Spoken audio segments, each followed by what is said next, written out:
জাপানের টয়োটা ব্র্যান্ডের land cruiser FJA 300W মডেলের এই গাড়িটি শুল্কমুক্ত সুবিধায় আমদানি করেছেন সাবেক সংসদ সদস্য সৈয়দ সায়েদুল হক, যিনি ব্যারিস্টার সুমন নামে বেশি পরিচিত।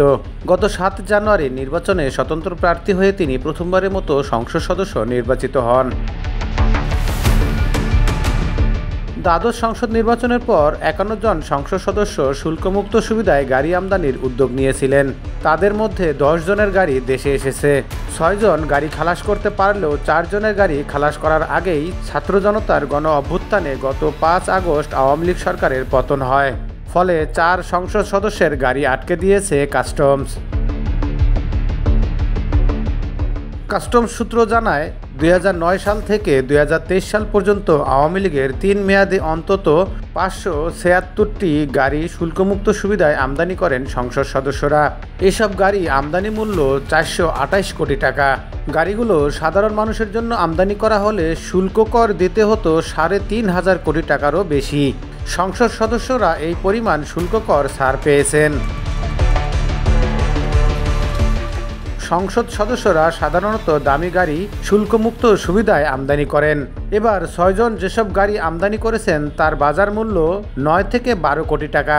এর আগে 2009 সাল থেকে আমদানি করা গাড়ির বাজার মূল্য ছিল 6 থেকে 12 কোটি টাকা।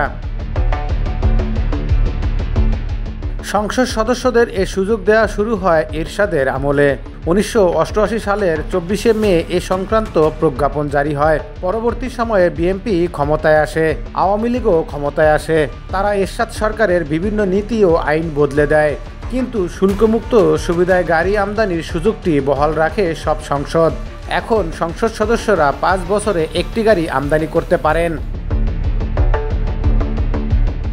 দুর্নীতি বিরোধী সংস্থা ট্রান্সপারেন্সি ইন্টারন্যাশনাল বাংলাদেশের নির্বাহী পরিচালক ইফতেখারুজ্জামান বলেন, সংসদ সদস্যদের শুল্কমুক্ত সুবিধায় গাড়ি আমদানির সুযোগ দেওয়া সম্পূর্ণ অনৈতিক ও বৈষম্যমূলক। তারা রাজনৈতিক বিবেচনায় ক্ষমতার অপব্যবহারের মাধ্যমে সুযোগটি নিয়েছেন। দ্বাদশ সংসদে হবিগঞ্জ 4 আসন থেকে নির্বাচিত সায়েদুল হক এবার সবচেয়ে দামি গাড়িটি এনেছেন।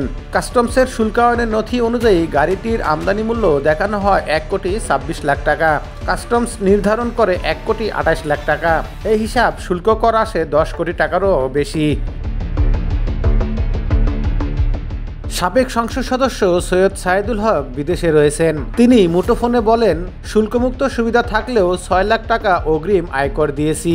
দ্বাদশ সংসদের মেয়াদের সময় গত 20 জুন গাড়িটি খালাস করেছি, তবে এখনও নিবন্ধন করিনি, কারণ আমার পুরনো গাড়িটি বিক্রির পর মালিকানা বদলের প্রক্রিয়া শেষ হয়নি। আমি একটি গাড়ি রাখব। দ্বিতীয় সর্বোচ্চ গাড়িটি এনেছেন মাগুরা 1 আসনের সাবেক সংসদ সদস্য ও ক্রিকেটার সাকিব আল হাসান।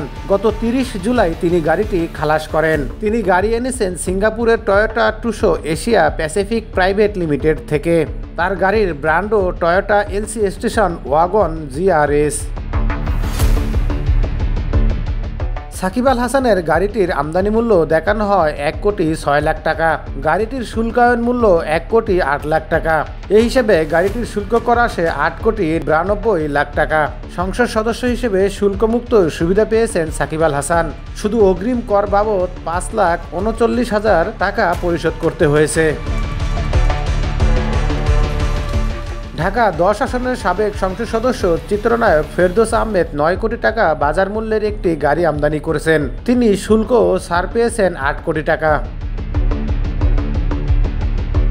ব্রাহ্মণবাড়িয়া 5 আসনের ফয়জুর রহমান, নাটোর 1 আসনের আবুল কালাম ও লক্ষ্মীপুর 3 আসনের গোলাম ফারুকও 9 কোটি টাকা বাজার মূল্যের গাড়ি আমদানি করে 8 কোটি করে শুল্ক ছাড় পান। সব মিলিয়ে খালাস হওয়া 6টি গাড়িতে 51.5 কোটি টাকা শুল্ক সুবিধা পেয়েছেন সাবেক সংসদ সদস্যরা। কাস্টম সূত্র জানায়, চট্টগ্রাম বন্দর দিয়ে আমদানি হওয়ার পরও আটকে যাওয়া 4টি গাড়ির মধ্যে বগুড়া 5 আসনের সাবেক সংসদ সদস্য মুজিবুর রহমান মজনু ও সিরাজগঞ্জ 2 আসনের সাবেক সংসদ সদস্য জান্নাতারা হেনরির গাড়ির শুল্কায়নও শেষ হয়েছে, তবে তারা খালাস করতে পারেননি।